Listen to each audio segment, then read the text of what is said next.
Assalamualaikum warahmatullahi wabarakatuh. Alhamdulillah, assalatu wassalamu ala rasulillah, amma ba'd.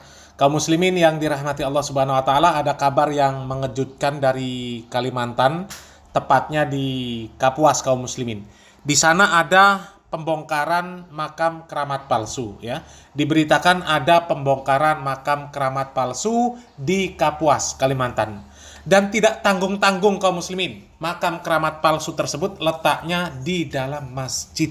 Coba kita simak videonya. Di video kali ini, admin akan mengabarkan tentang pembongkaran kuburan palsu di sebuah masjid di kawasan Catur, Sungai Jejangkit, Kuala Kapuas.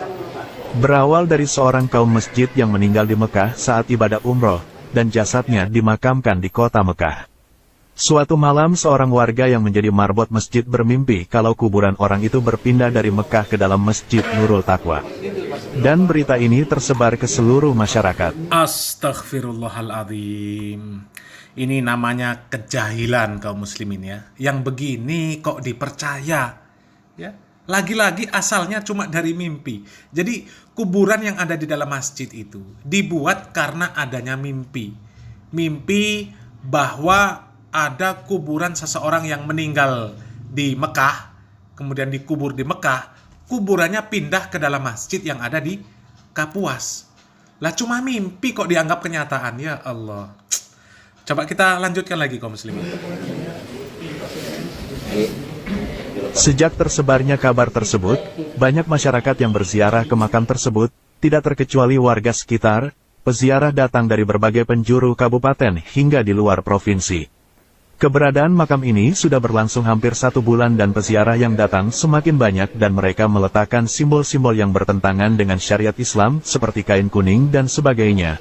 Hingga akhirnya aktivitas ini tercium oleh Majelis Ulama Indonesia Kapuas yang segera mengambil tindakan. Inilah gambaran kebanyakan kaum muslimin.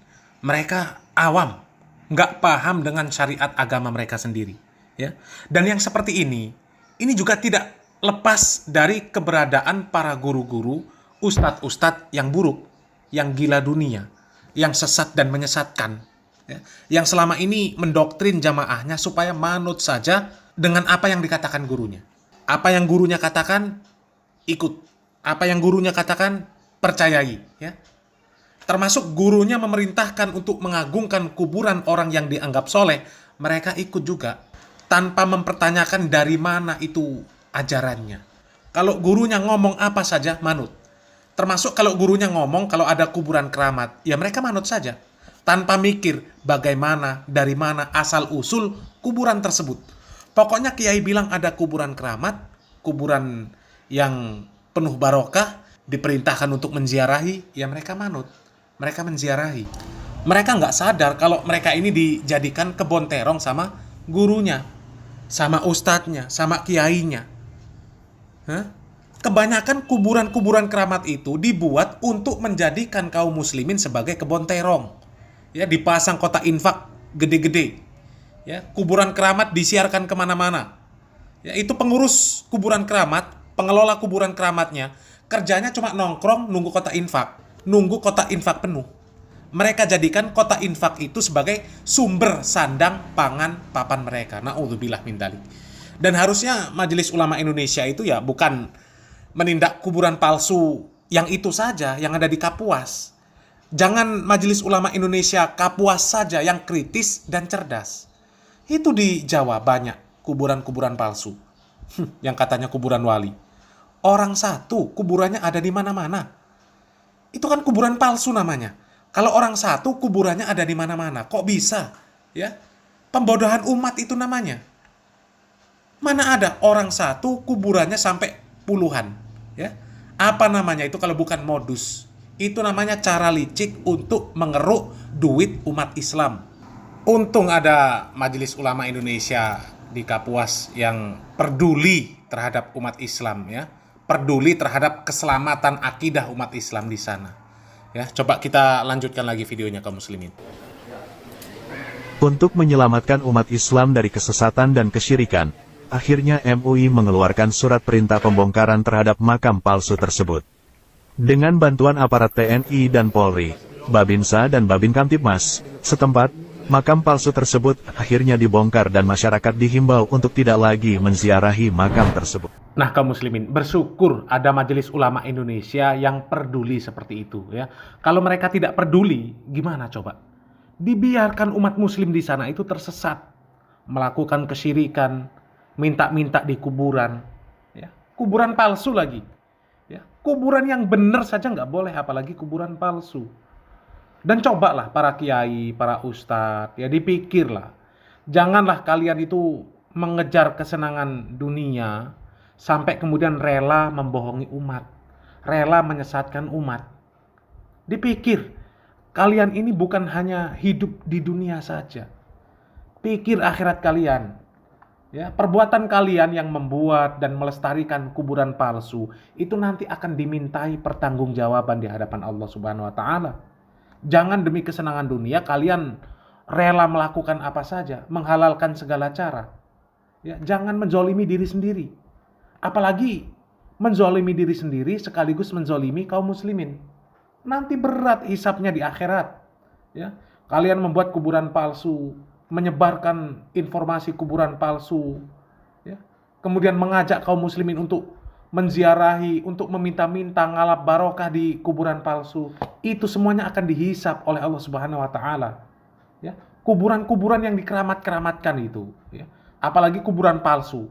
Itu sudah jelas tidak lain dan tidak bukan tujuannya pasti untuk cari fulus. Coba ajaran dari mana kuburan orang yang dianggap soleh dikeramatkan, dianggap barokah, dijadikan tempat untuk minta-minta ngalap barokah? Hah? Nggak ada ajaran Islam seperti itu, nggak ada. Apalagi ini kejadian yang konyol, kuburan pindah ke dalam masjid. Ini kan jelas bohongnya kaum muslimin. Ya, kalau kuburan ada di masjid kemudian punya keutamaan, itu ciri orang soleh. Harusnya Nabi Muhammad SAW dan para sahabat itu kuburannya di dalam masjid semua. Ya, di dalam masjid sejak awal. Terutama kuburan Nabi Muhammad SAW. Tapi ternyata tidak. Nabi Muhammad SAW dikubur di dalam rumah beliau. Bukan di masjid. Yang masjid itu hanya di sebelah rumah beliau. Seandainya ada keutamaan dikubur di dalam masjid, pastilah Nabi Muhammad SAW dikubur di dalam masjid sejak awal. Ya. Adapun sekarang posisi kuburan Nabi Muhammad SAW itu ada di dalam masjid, itu karena darurat.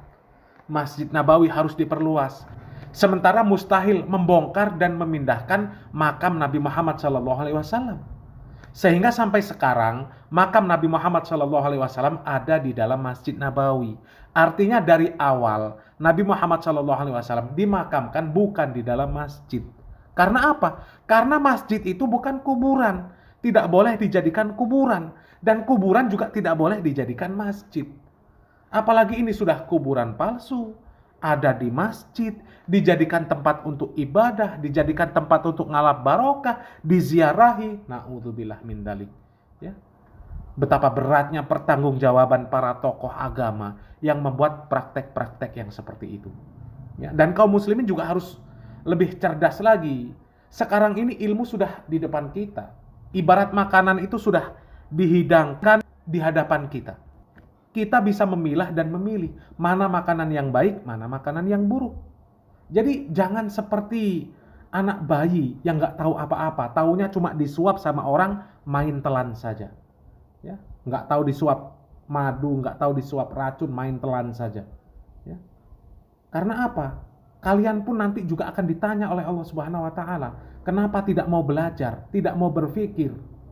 Jangan dipikir kalian hanya ikut sama kiai, kemudian kiai yang tanggung jawab. Nggak bisa. Nafsi-nafsi, sendiri-sendiri nanti di akhirat. Kalau kita baca surat Al-A'raf ayat 38 ya. Di dalam surat Al-A'raf ayat 38, Allah Subhanahu wa taala mengatakan, "Kullama dakhalat ummatul la'anat ukhtaha hatta idza daraku fiha jami'a qalat ukhrahum liulahum rabbana haula'i adalluna fa'atihim adzaban di'fam minan nar qala likulli di'fun walakin la ta'lamun." Setiap kali suatu umat masuk ke dalam neraka, dia melaknat saudaranya, sehingga apabila mereka telah masuk semuanya, berkatalah orang yang masuk belakangan kepada orang yang masuk terlebih dahulu, Mereka berkata, "Ya Tuhan kami, mereka telah menyesatkan kami. Datangkanlah siksaan api neraka yang berlipat ganda kepada mereka." Kemudian Allah Subhanahu wa taala mengatakan, masing-masing dari kalian mendapatkan siksaan yang berlipat ganda, akan tetapi kalian tidak mengetahui. Artinya antara orang yang membuat kuburan palsu itu, yang membohongi dan menyesatkan kaum muslimin itu, dan kaum muslimin yang manut saja ketika dibohongi, mereka ini sama-sama disiksa. Bahkan dengan siksaan yang berlipat ganda. Yang satu disiksa karena berbuat kebohongan dan menyesatkan orang lain, sedangkan yang satunya, yang disesatkan, juga disiksa karena bodoh, nggak mau belajar, kemudian mau saja disesatkan. Mau saja disesatkan. Nas'alullah salamata wal afiyah. Semoga Allah Subhanahu wa taala menyelamatkan kita dari orang-orang yang sesat dan menyesatkan. Salam waras, salam akal sehat, barakallahu fikum. Wassalamualaikum warahmatullahi wabarakatuh.